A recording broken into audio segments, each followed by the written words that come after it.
I'm Monica, 30 years old, born and raised in Burlington, Vermont. I'm a software engineer by trade, quiet by nature, and stubborn by survival. The house I lived in wasn't just where I grew up. It was where I rebuilt my life after my parents lost theirs.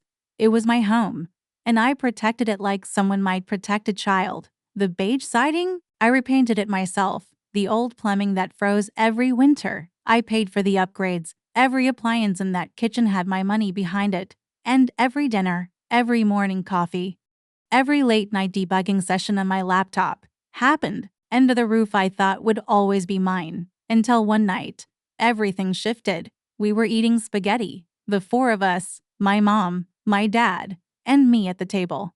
And Tara's absence looming like a fifth seat. My sister hadn't visited Vermont in nearly 4 years. She lived in California now, working in wellness tech.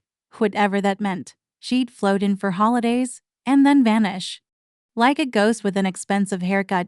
My mother dropped her fork, the middle climbed against the plate, a punctuation mark that made my stomach clench.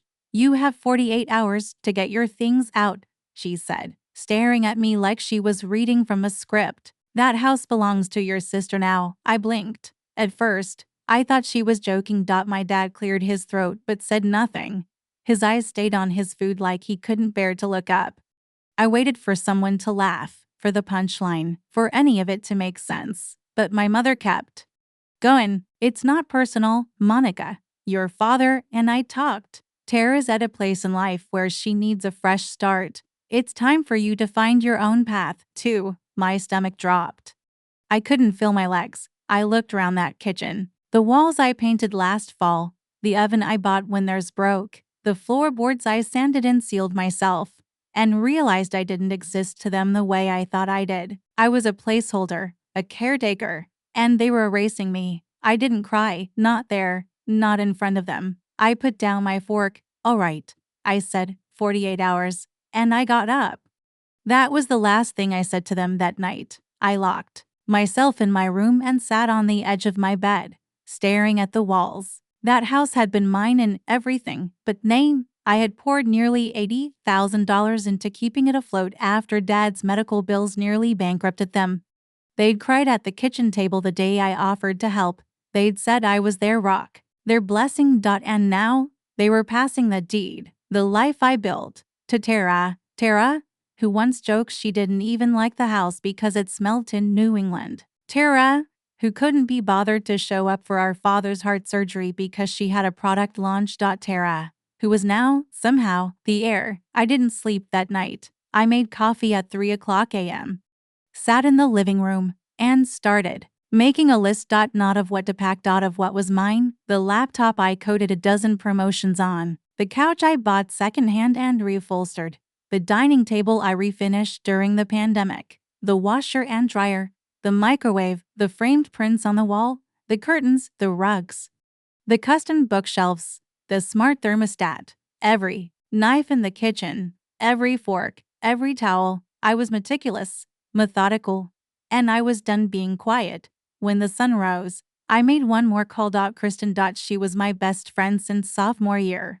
Now a family lawyer with her own firm in Montpelier. I didn't even need to explain much. She answered the phone, heard my voice shaking, and said, "What do you need me to do?" I told her everything. And she said, "Let me make a few calls." That's when the plan began. This wasn't about stealing anything back. This was about taking what was mine. Kristen didn't waste time. By Monday morning, she called me from outside the county clerk's office, her voice tight and electric. "You're not going to believe this," she said.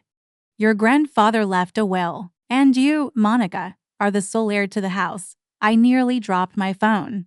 "What?" I whispered, like saying it too loud would break the truth. "Dated 2011. It names you, not your parents, not Tara. Just you." But they told me he never left a will. They lied. I sat down hard on the edge of the bathtub. My toothbrush was still in my hand. Everything around me blurred. The floor, the walls, the mirror.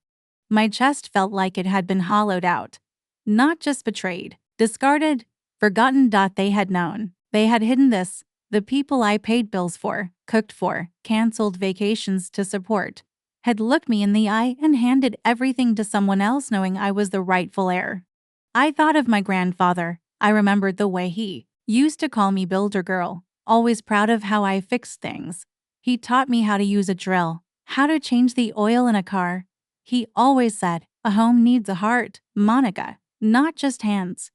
And you've got both? And now it made sense. He had seen what I gave, and he wanted me to have the home. Kristen scanned the will and sent it to me. I stared at the digital copy for nearly an hour, reading it over and over like it might vanish. My name was there, clear as daylight. And suddenly, I wasn't just the caretaker, I was the owner. I walked through the house that evening with new eyes. The cracks in the tile, the warped window frames, the paint I'd chosen for each room. My history wasn't just here. It was the house. Every corner bore my fingerprints. I had patched these walls when they cracked. I had planted the lilac bushes out front. I had held the place up when everyone else let go.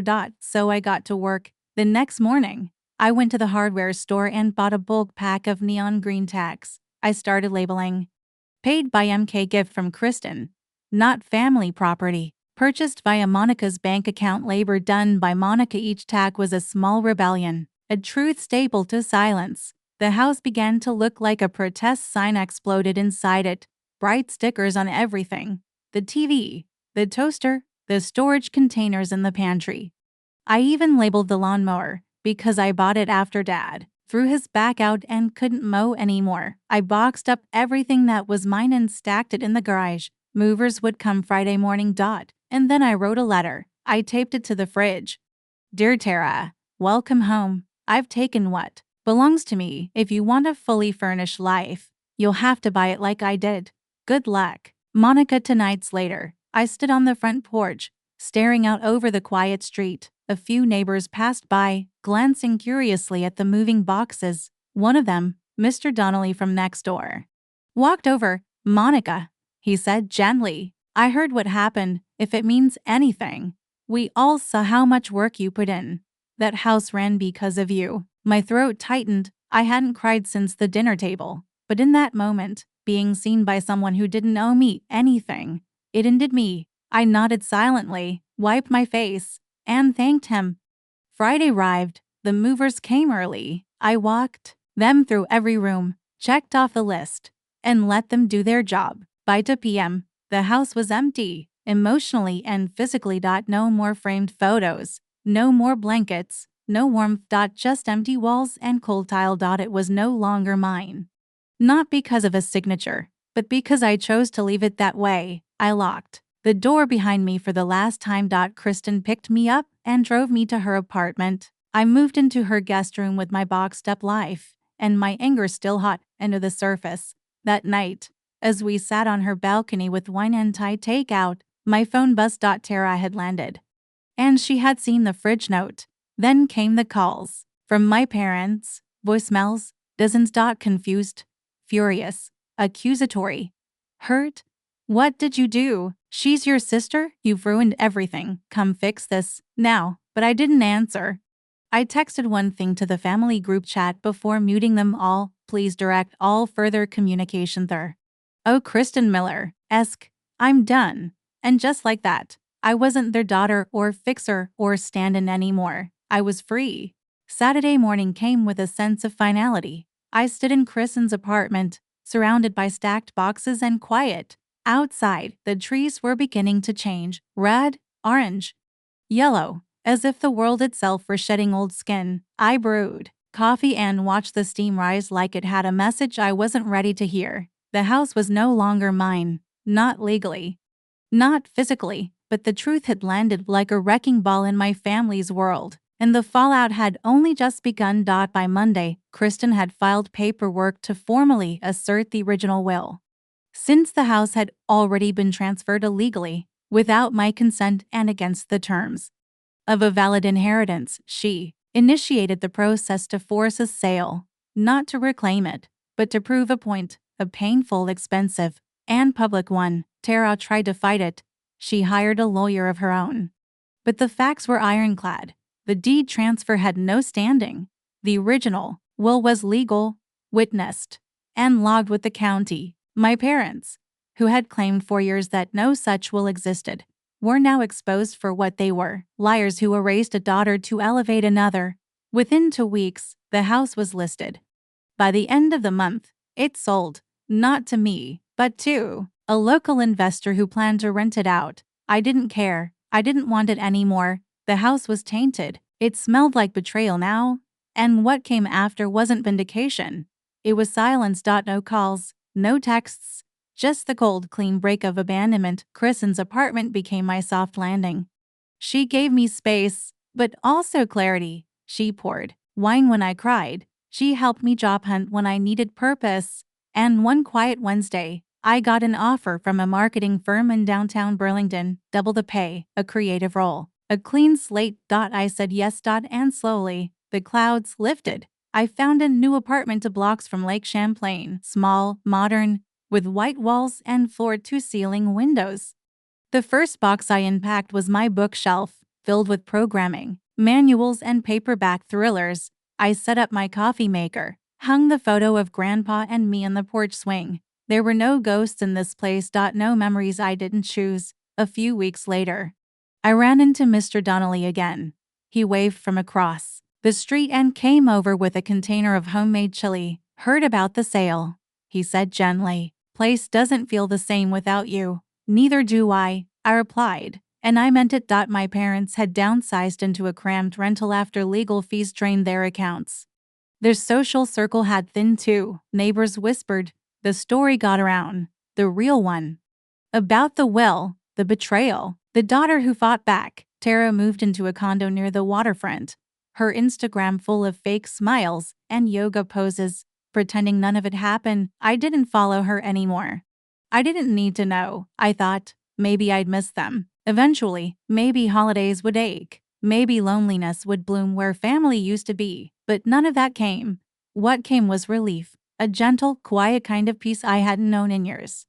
I no longer had to walk on eggshells. I no longer had to prove my worth. I no longer had to love people who measured affection in inheritance and guilt. I didn't send a Christmas card. They didn't send one either. That was the agreement now, unspoken, but understood. And yet, in some strange way, I was grateful for it all, for the fire they lit under me, for the truth I never would have discovered if they hadn't betrayed me so thoroughly. Because in losing that house, I found something else, a version of myself I could finally respect. One that stood up. One that walked away. One that never looked back.